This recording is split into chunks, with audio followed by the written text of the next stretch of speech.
Vladimir Vladimirovich, some time ago you said that you were declaring a truce starting from May 8th. Then Zelensky announced that he was declaring a truce starting from May 6th. You remain silent regarding this. Why? First, regarding the truce. During the last telephone conversation with the President of the United States, Mr. Trump, we had a conversation about May 9th.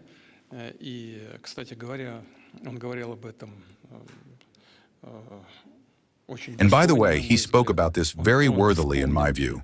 He recalled our alliance in the common struggle against Nazism.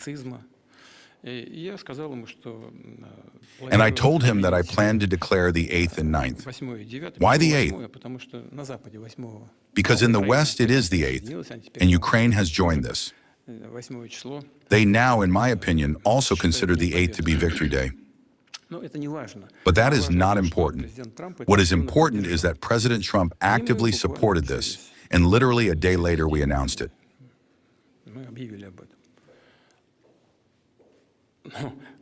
But as soon as we announced it, there was no reaction from anyone.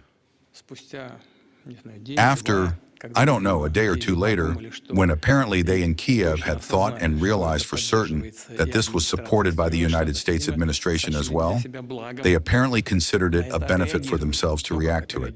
But how to react?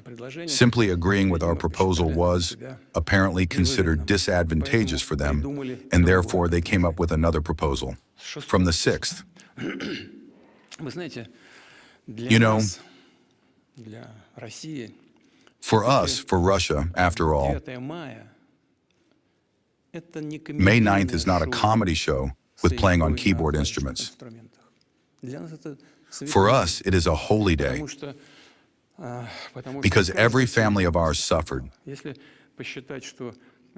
If you calculate that out of the 27 million victims that the Soviet Union brought to the altar of victory, then the Russian Soviet Federative Socialist Republic, that is, today's Russian Federation, lost almost 70%. According to post-war documents, almost 70% of the losses, 69 point something, fell to the share of the Russian Soviet Federative Socialist Republic.